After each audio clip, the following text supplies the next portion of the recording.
Today I'm going to mow my neighbor's yard. My neighbor is elderly. She does not have the way to mow the grass, her grass, or what's to say vegetation. It's in my neighborhood. If you watch my videos, all the lawns in the area are not anything close to super duper nice looking lawns. It's wild vegetation. I don't know if that's easier or more difficult to mow, but it is definitely really tall. We've had a lot of rain, a lot of sun, and a lot of warmth, but you can see it's up to my shins in some areas, maybe up to, below my knees in some areas. So I'm going to use my really super powerful mower, the 190cc Echo gas mower.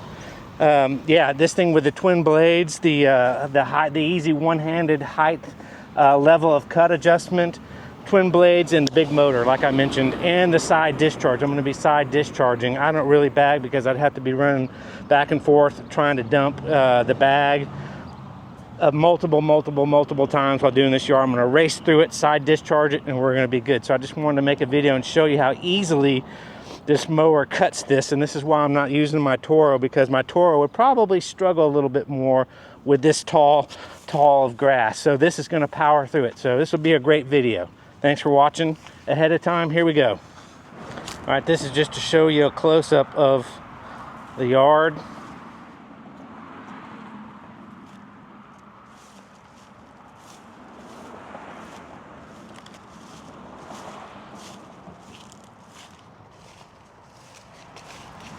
Got a big root there you got to watch out for.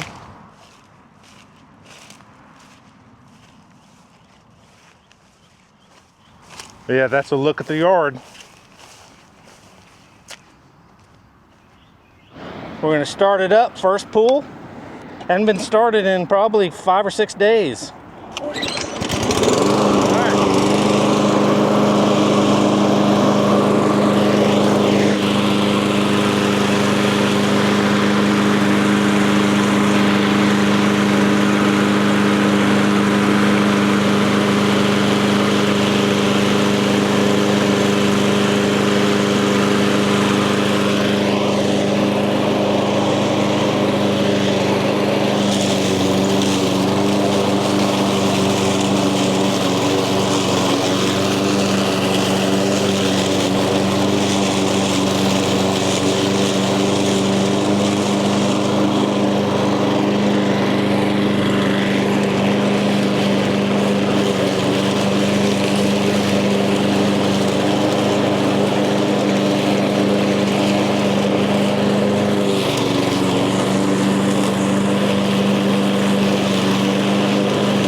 Oh man, is it hot today. It is so humid and so hot. But I can mow this out pretty quick. It's not that big a deal. But man, it got so humid and so hot when the sun came out. Before I did this, the sun wasn't out.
All right, it says my DJ action camera is overheating and it's shutting the screens down.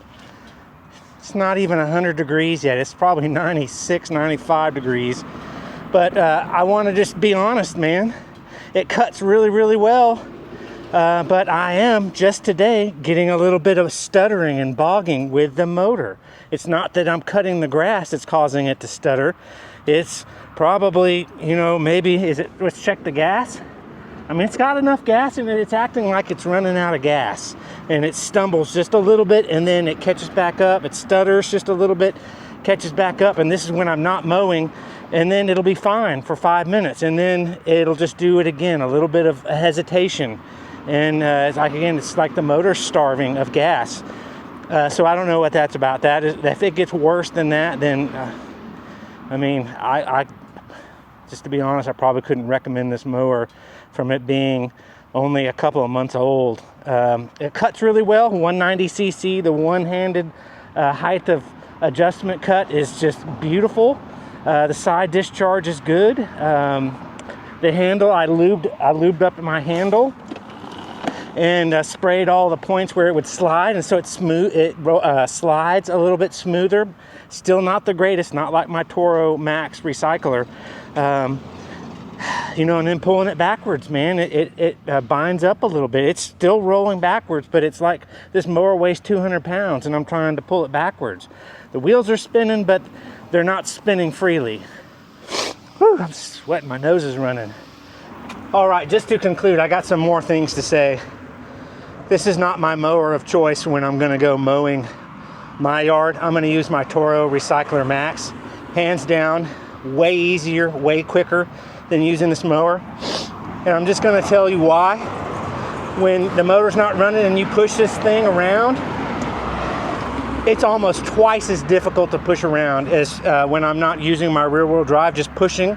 The motor's not running, just pushing it. That Toro Max Recycler here in my garage floats and pushes so easy. And so you've got to understand, to get this mower to, with a sliding device, to get this to activate, you got to push it forward. You got to exert your energy to start pushing the mower. And when that's almost twice as difficult as my other mower, it just adds up over, 50, 100 times of doing that, it just does not roll as easy. And I'm gonna tell you over and over and over again, the pivoting of this mower, because the mower housing, I guess, is so heavy and it's so far forward, and how they've spec'd this, you could call this a chassis, and the bar placement is that it's so much more difficult to lift up. And you lift up in the front to pivot and turn, and you do that 50 or 100 times. It just takes a lot more push down. I mean, it's like if this is a 90 pound mower, it feels like a 150 pound mower. So I just want to express that to you. Maybe you'll see that if you buy this mower. It's a powerhouse. It runs good when I didn't have those little stuttering today. It cuts exceptionally well, and the twin blades, it cuts the vegetation or your grass ups into smaller pieces so they're not as evident around, and it hides it better if you're blowing it out the side or discharging it out the side. If you're bagging it, then who cares? But I just wanted to bring that to you. I mean, I'm trying to like this mower. It does occasionally, it drags when I back it up. It's not doing it right this second, but when the motor is running, the engine, it does, they spin, but it's like the mower becomes twice as heavy. It's hard to do that when I have another mower that's just so refreshing and so easy to use. Again, this mower for that yard, with the vegetation being up to my below my knees and my shin, and the grass being pretty wet from rains a couple of days ago, this is a good choice. I mean, this is going to power through that, and so that's how I think you should buy the mowers. This mower versus other mowers, if you are using on more heavy-duty lawns and it's more just straight up and down and cut back and walk around, and not a lot of diving in, pulling back, and doing that around trees and around garden beds and around walkways, then this is probably a decent choice. So take that for what you want to, and consider the things I mentioned. And I bought this mower with my own money, and I have no one to that gave me or given me money for doing this, other than a few dollars on YouTube making the videos. Woo! Still so freaking hot. That sun is so intense. Again, thanks for tuning in. I value everybody that watches and comments, and I'm so thankful that y'all boosted me over 5,000 subscribers. So thank you very much. My camera's giving me a warning. It's too hot, and it's starting to shut down, so I got to end the video. All right, bye-bye. Man, I couldn't be out here for much more. I am burning up, and I am so wet, my clothes. That's part of living in Texas, though.